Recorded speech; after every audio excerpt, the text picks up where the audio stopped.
भारतीय जनता पक्षानं अकलूजच्या नगरपरिषद निवडणुकीच्या नगराध्यक्ष पदासाठी आपली उमेदवार म्हणून पूजा कोथमिरे यांना रिंगणात उतरवलेलं आहे। भाजपच्या नगराध्यक्ष पदाच्या उमेदवार पूजा कोथमिरे यांनी अर्ज भरून निवडणुकीच्या रणधुमाळीला सुरुवात केलेली आहे।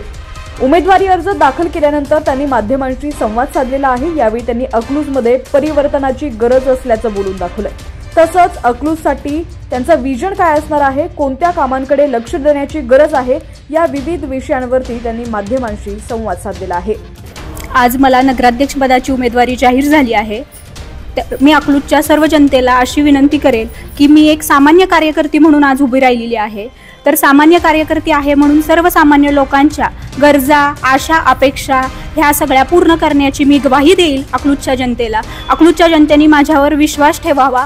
अकलूजमध्ये परिवर्तनाची गरज आहे। सर्वसामान्य गरजा, रस्ते, पाणी, वाहतूक आणि युवा पिढीसाठी नवनवीन सरकारकडून योजना येतात, ह्या मी राबवण्यासाठी ह्या मी राबवून नक्कीच अकलूजचा विकास घडवून आणीन। अकलूजच्या जनतेच्या मूलभूत ज्या सोयी सुविधा आहेत त्या तर मी नक्कीच पूर्ण करणार, त्या मी नक्कीच पूर्ण करेल। आणि अकलूजमध्ये युवा पिढी आहे त्यांच्यासाठी मी रोजगार उपलब्ध करेल।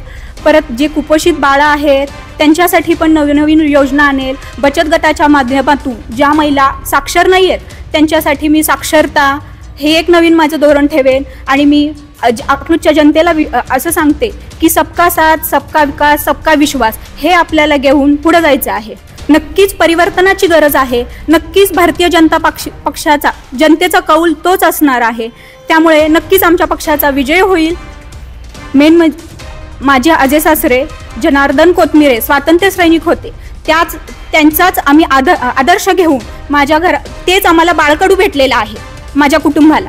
त्याच्यानंतर माझे सासरे शासकीय सेवेत होते, ते शासकीय सेवेत असताना त्यांनी जनसेवा ही कशी केली हे मी जवळून बघितलेलं आहे। त्यामुळे माझी अशी इच्छा आहे की मी त्यांचा वारसा पुढे न्यावा। नक्कीच आहे अकलूजमध्ये दहशतमुक्त परिस्थिती। ही परिस्थिती आहे ती बदलायची आहे। जनतेला मी असं सांगेल की तुम्ही माझ्यावर नक्कीच विश्वास ठेवा। आपण अकलूजचा विकास चांगला घडवू, परिवर्तन घडवू। विकास झाला असेल तर आत्ता आपल्याला ही रस्त्याची सिच्युएशन अशी दिसली नसती। रस्ते अजिबात अकलूजमध्ये चांगले नाही आहेत। लेडीजचा स्वच्छतेचा प्रश्न आहे तो व्यवस्थित नाही आहे। पायाभूत ज्या सुविधा आहेत आपल्याकडे, लाईट, वीज, पाणी, आरोग्य, शिक्षण ह्यांचा विकास तर नाहीच आहे। एवढं 70-75 वर्ष त्यांच्याकडे असून आपल्याला दिसतंयच की नाहीच झालेला आहे विकास। त्यामुळे आपल्याला परिवर्तनाची गरज आहे। मोहिते पाटलांचं समोर एवढं मोठं आव्हान आहे, तर ते आव्हान पेलण्याची ताकद बघून तुमच्यावर पक्षाने विश्वास ठेवलेला आहे। तर या निवडणुकीला नेमकं तुम्ही समोर कसं जाणार आहात? सामोरे म्हणजे मी अकलूजच्या जनतेला हेच आवाहन करते की मी एक सामान्य कार्यकर्ती म्हणून आज उभी राहिलेली आहे। त्यामुळे तुमच्या सगळ्यांच्या सर्वसामान्य जनतेच्या ज्या आशा अपेक्षा आहे त्या तर मी नक्कीच पूर्ण करेन, कारण मी सामान्य घरातली आहे। त्यामुळे सामान्य लोकांच्या काय अडीअडचणी असतात ते मला नक्कीच माहिती आहे।